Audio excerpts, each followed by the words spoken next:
सभी किसान भाइयों को हाथ जोड़ के नमस्कार।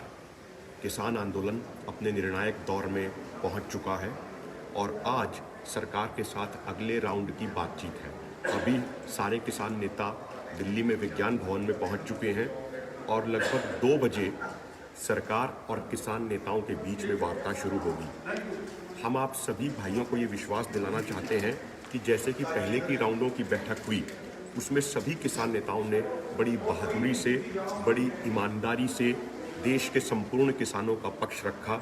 इस बैठक में भी हम उसी ईमानदारी से, उसी बहादुरी से आप सभी किसानों का पक्ष रखेंगे। हमारे किसान नेता ना तो पहले कभी झुके थे, ना अब कभी झुकेंगे। हमारे किसान नेता न तो पहले कभी डरे थे, ना आज डरेंगे। हम उसी ईमानदारी से, उसी बहादुरी से आगे भी आपकी आवाज़ बुलंद करते रहेंगे और हम उम्मीद करते हैं कि ईश्वर परमात्मा सरकार को कुछ सद्बुद्धि दे। 1 महीने से भी अधिक हो गया है, देश का अन्नदाता कड़कड़ाती ठंड में सड़कों पर बैठा है। 44 से अधिक किसान भाई हमारे शहीद हो चुके हैं। तो ईश्वर इस सरकार को सद्बुद्धि दे और किसानों की सभी मांगों को माना जाए, ऐसी हम उम्मीद के साथ इस बैठक में आए हैं। और जो हमने सरकार को चिट्ठी भेजी थी, उसमें भी हमने अपना एजेंडा साफ कर दिया था। हमने ये साफ कर दिया था कि इन सभी मांगों पे चर्चा बहुत हो चुकी है। अब आप हमें ये बताइए कि तीनों कृषि कानूनों को रद्द करने की कॉन्स्टिट्यूशनल प्रोसेस क्या है और उस प्रोसेस को शुरू कीजिए। हम सरकार से जानना चाहते हैं कि एमएसपी गारंटी कानून बनाने की कॉन्स्टिट्यूशनल प्रोसेस क्या है, आप हमें वो बताइए। हम सरकार से जानना चाहते हैं कि प्रस्तावित बिजली बिल को रद्द करने की प्रोसेस क्या है, कॉन्स्टिट्यूशनल प्रोसेस, उसके बारे में हमें आप बताइए। जो पराली जलाने को लेकर किसानों का शोषण हो रहा है, उसको कैसे खत्म किया जाएगा, ये हमें बताइए। हम सिर्फ ये जानने के लिए इस बैठक में आए हैं और हम बड़े दिल से, खुले मन से पहले दिन से चर्चा कर रहे हैं। अब गेंद सरकार के पाले में है। अब सरकार को भी बड़ा दिल और खुला मन दिखाना होगा और सरकार को देश के अन्नदाता की मांगों को स्वीकार करना चाहिए। सरकार सारे हथकंडे अपना के देख चुकी है। पहले सरकार ने इस आंदोलन को बताया ये सिर्फ पंजाब का आंदोलन है।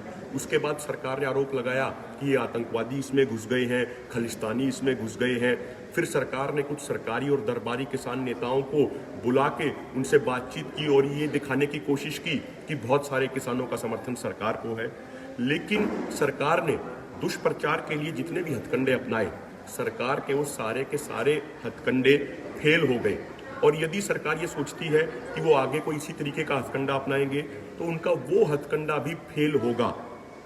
अब सरकार को कुंभकर्णी रूपी नींद से जागना चाहिए और देश के अन्नदाता की बातों को सुनना चाहिए। यदि ये कृषि कानून वापस नहीं होंगे तो फिर सभी किसान मिलके इस सरकार को वापस करने का भी काम कर सकते हैं। ये सरकार इस बात को समझ ले। यदि हमारा एमएसपी गारंटी कानून लागू नहीं होगा तो इस सरकार को भी हम सत्ता से बेदखल कर सकते हैं। इसीलिए सभी जितने भी ये हुक्मरान बैठे हैं, ये कान खोल के सुन लें। ये देश के अन्नदाता का आंदोलन है। अब तक शांतिपूर्ण रहा है, आगे भी शांतिपूर्ण रहेगा। हमारे आंदोलन में एक भी पत्ता नहीं टूटा है, आगे भी नहीं टूटेगा।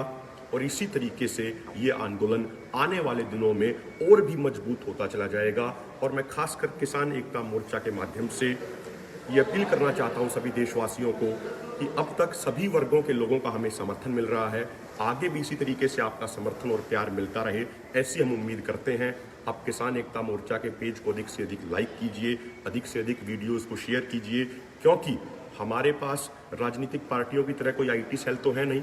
जो आम किसान भाई हैं, जो आम भारतीय हैं, वही हमारी आईटी सेल है। तो आपसे हाथ जोड़ के निवेदन है कि हमारी बात को आप अधिक से अधिक लोगों तक आगे पहुंचाइए। और जैसे ही ये मीटिंग खत्म होगी उसके बाद हम आपको ये बताएंगे कि इस मीटिंग का नतीजा क्या रहा, मीटिंग में क्या हुआ। इसी तरीके से आप जुड़े रहिए किसान एकता मोर्चा पेज के साथ। जय जवान, जय किसान।